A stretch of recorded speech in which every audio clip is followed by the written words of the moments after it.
Olá, amigos muito queridos! Sejam bem-vindos ao canal Luz para a Eternidade. Hoje trago para vocês o relato de Emília, que desencarnou devido a uma doença incurável. Essa psicografia se encontra no livro Morri, e agora? Da autora Vera Lúcia Marinzec de Carvalho, ditado pelo Espírito Antônio Carlos. Já vou pedindo que se inscrevam no canal, ative os sininhos das notificações em todas para não perder os novos vídeos, compartilhem com outras pessoas e deixem o like. Muito obrigado.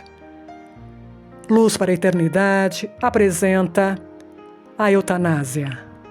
A dor era insuportável. Não consigo descrevê-la. Era tanta que tive certeza de que sofrimento não mata.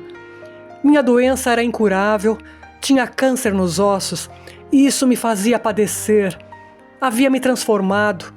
Antes era bonita e agora, com muitos quilos a menos, estava magríssima, sem cabelos e com expressão de sofrimento. Causava pena. Ninguém reconhecia, naquele leito de hospital, a Emília de antes. "Você quer morrer, Emília?" perguntou meu marido. Pensei antes de responder. Sempre gostei de viver. Era disposta, alegre, animava as festas, os bingos de caridades, fazia reuniões que eram famosas e nas quais recebia amigos. Meus 2 filhos eram adultos e me admiravam, tinham orgulho da mãe bonita que aparentava ser mais jovem. Amava meu marido e era amada. Queria viver, sim, mas como antigamente, antes da doença. Doente, minha maneira de viver mudou. Ia somente a médicos e hospitais. Estava cansada e respondi com dificuldade à pergunta do meu esposo. Sim. Ele me beijou, meu irmão me acariciou. Dormi. Que sono estranho. Queria acordar e não conseguia. Não sentia mais as dores fortes, mas os mal-estares e os enjoos permaneceram.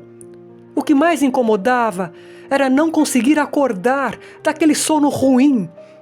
Com muito esforço abri os olhos. Estava numa enfermaria, onde não tinha aparelhos nem soro. Respirei profundamente e isso me deu um pouco de alívio. Dormi de novo. O sono me causava horror. Não queria dormir daquele modo. E assim foi por um tempo. Acordava e dormia até que consegui ficar mais esperta. Demorei a conseguir falar. Continuava na enfermaria. Porém, não recebia mais as visitas dos meus familiares. Era bem tratada, sentia poucas dores, tinha enjoos e vomitava uma gosma escura. E ainda tinha aquele sono estranho. Fui melhorando e quis saber o que ocorrera comigo. Por que minha família não me visitara? Como e por que melhorava? Por que estava numa enfermaria? E as respostas que ouvia me deixavam nervosa, vomitava mais. Colocaram-me num veículo e descemos num determinado local. A enfermeira que me amparava explicou-me. Aqui é um local de orações, um centro espírita. Já ouvira falar de curas realizadas por pessoas médiuns. Achei que me levaram ali para me curar. Alegrei-me e prestei atenção. Gostei das orações, do carinho dos que estavam ali. Mas depois fiquei inquieta. Aproximavam os doentes dessas pessoas pertencentes ao centro espírita. Eles falavam, elas repetiam e outras pessoas as orientavam. Quis mais do que nunca acordar daquele terrível pesadelo, mas senti estar acordada. Chegou minha vez. Com carinho, uma mulher me fez ver a diferença que existia entre meu corpo e o corpo de quem repetia o que eu dizia. Explicaram-me o que é a morte do físico para todos nós e que eu havia mudado de plano. Chorei desesperada. Fui inconsolada. Voltei para a enfermaria, fiquei apática e não quis levantar do leito. Queria ter a vida de antes, estar bem, junto de minha família e amigos. Novamente, fui levada ao centro espírita. Gostei de conversar com eles, que me animaram, senti-me melhor. Não aceitei a mudança de plano, mas não tinha como reverter a situação e acabei me conformando. Quando melhorei, soube que meu irmão e meu marido pediram para o médico aplicar-me uma injeção que acabasse com o meu sofrimento. Praticaram a eutanásia. Quando ele me perguntou se queria morrer, respondi que sim, mas nem desconfiei que eles fossem fazer isso. Quando estamos sentindo uma dor forte e insuportável, queremos nos livrar dela. E se achamos que a morte nos livrará do sofrimento, a resposta é sim, para cessar a dor e não propriamente morrer. Não queria morrer, nunca desejei. Ainda bem que a morte não é o fim, o extermínio. Não sabia, quando encarnada, o que era a morte. Nunca me preocupei em saber. Queria viver, não queria a doença nem o sofrimento. O medicamento que me deram me fez dormir, dificultando o desligamento do meu espírito do corpo físico morto. Como ainda tinha alguns dias na matéria, onde deveria passar pelo sofrimento, o desencarne não me deu o alívio que me daria se eles não tivessem realizado a eutanásia. Fiquei um tempo no hospital de um posto de socorro da espiritualidade. Fui me recuperando aos poucos. Fiquei meses dormindo e não quis acreditar que havia feito a mudança de plano. Assim, fui trazida numa sessão de orientação a desencarnados. Depois, como fiquei apática, novamente me levaram a um centro espírita. Nas abençoadas sessões de auxílio, aí comecei a me sentir melhor. Volte, Emília, a ser alegre. A vida aqui é maravilhosa. Não quis discutir. Não era ruim viver ali, mas gostava de festas e viver encarnada. Esforçava-me para me acostumar. Saber de meus familiares foi ao mesmo tempo bom e ruim. Eles estavam bem. Meus filhos haviam se casado, amavam as esposas e os filhos, e lembravam-se pouco de mim. Meu marido casou-se de novo e era feliz. Você, Emília, tem tudo para estar bem. Esqueça a maneira que viveu quando encarnada e aprenda a amar a vida na espiritualidade. Aconselhavam-me os novos amigos. Não foi fácil para mim a desencarnação, embora não tenha ficado vagando nem fui para o umbral. Ou agora, a vida, depois que meus órgãos cessaram suas funções, foi de difícil aceitação. Primeiro, sofri com aquele sono horrível, os enjoos e mal-estares. O reflexo do meu corpo doente era forte em mim. Preferia 1000 vezes ter ficado no corpo físico, mesmo com dores alucinantes, até que findasse o tempo que eu mesma havia planejado antes de reencarnar. Segundo, demorei a acostumar com a vida simples e ordeira do plano espiritual. Gostava mesmo era a vida encarnada. Minha adaptação foi lenta. Os orientadores me aconselhavam: Emília, por que você não estuda? Tente. As aulas para mim eram chatas. Nunca gostei de estudar. Quando garota, ia à escola obrigada. Leia esses livros. Mais de um? Acho que nunca lera um inteiro. Então vá ao teatro. Fui, mas as pessoas iam para ver a peça e eu gostava de ir para me exibir. Passei a fazer tarefas e reclamava. Coma e não ache ruim. Se não quer, fique sem comer. A orientadora pacientemente me orientava. Emília, não fale assim. Alguém aqui já se referiu a você desse modo? Aprenda a ser educada. Era educada, só que perdi a paciência e mudei de tarefa. Passei por umas 10. Não gosto de livros, por que tenho que organizá-los? Emília, por que você reclama tanto? O que quer fazer? Trabalhar com moda, expressei-me. Aqui não temos esse trabalho. Fui com uma equipe socorrer alguns desencarnados no umbral. Detestei. Achei o local sujo. O cheiro de lá ficou em mim. Vi somente tristeza. Muitos estão aqui porque, não gostando de nada, vêm conhecer outra forma de viver. Aqui é um local desconfortável e isso faz com que eles deem valor ao que possuem, explicou-me um socorrista. Arregalei os olhos e parei, ou pelo menos me contive de reclamar. Ficamos 10 dias num posto de ajuda, andando pelo umbral. Não fiz nada, somente fiquei observando. Senti nojo da sujeira e dos que ali estavam, mas assimilei a lição. De volta à colônia, onde estava abrigada, fui varrer os pátios e voltei a estudar. Senti a vontade de reclamar, lembrava-me do umbral.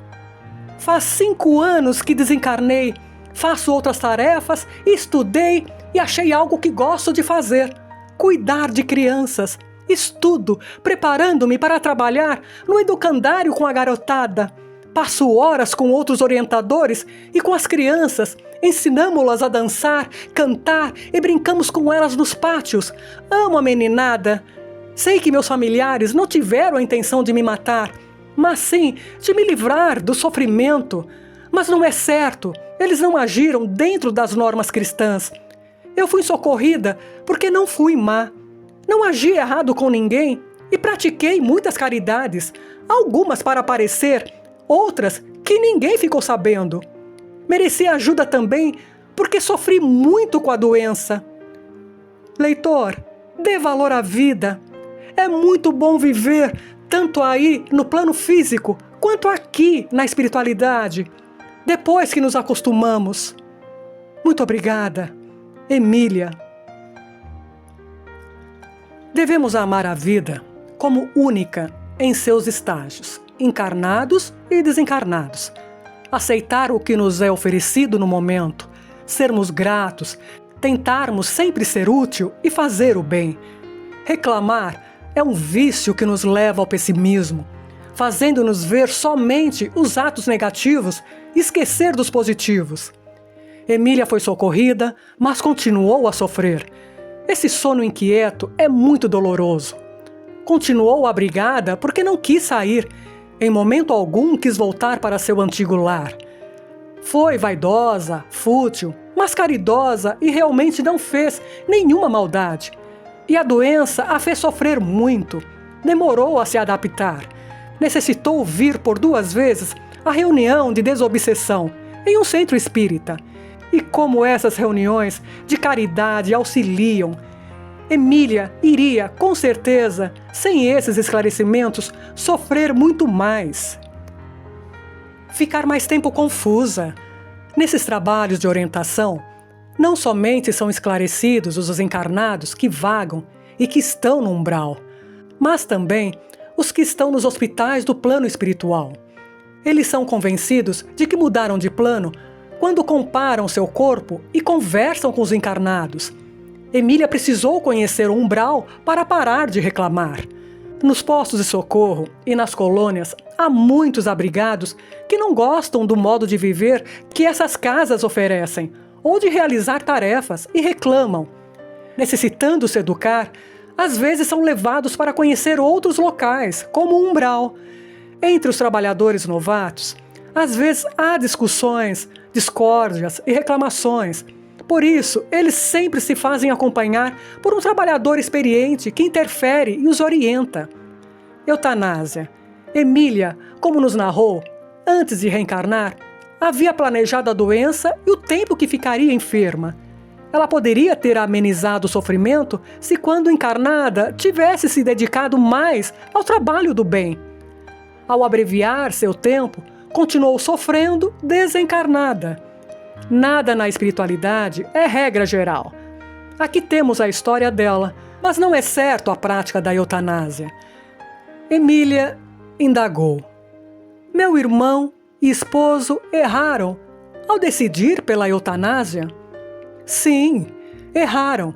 Não agiram corretamente.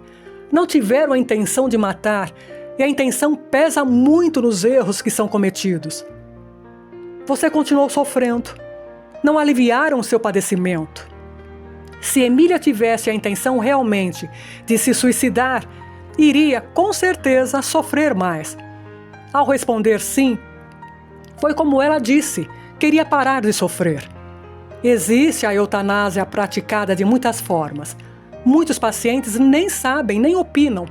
Normalmente, esses são desligados com certa dificuldade. Fato que não ocorreria se fosse pelo desencarne natural. O socorro está no merecimento deles. Emília perguntou. Se não se aplicar nenhuma medicação que leve à desencarnação, se não se der o socorro ou algum remédio que anime o paciente, isso seria considerado eutanásia? Deve ser feito de tudo para o indivíduo ficar no corpo físico. Na minha opinião, suprimir a medicação que permite ao paciente continuar encarnado não é eutanásia, já que o termo significa morte sem sofrimento, abreviar sem dor a vida de um doente reconhecidamente incurável. É muito forte o termo matar. Se dermos algo a alguém que leve à morte do físico, isso é matar. Existe a eutanásia realizada de forma consciente. Os doentes pedem para morrer após pensarem e se acharem certos de que é isso que querem. Suicídio? Quando se quer morrer, deixar o corpo físico, matá-lo ou pedir para outros fazerem, isso é suicídio. Mas, nesses casos, há atenuantes. São levados em consideração pelo plano espiritual os motivos.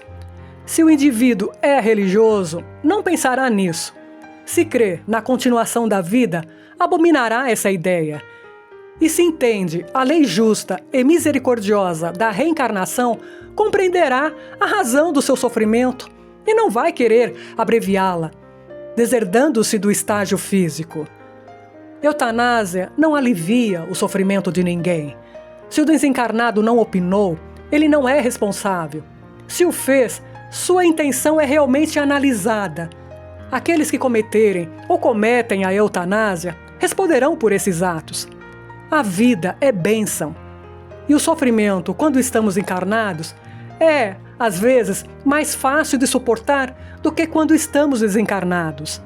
Não a eutanásia.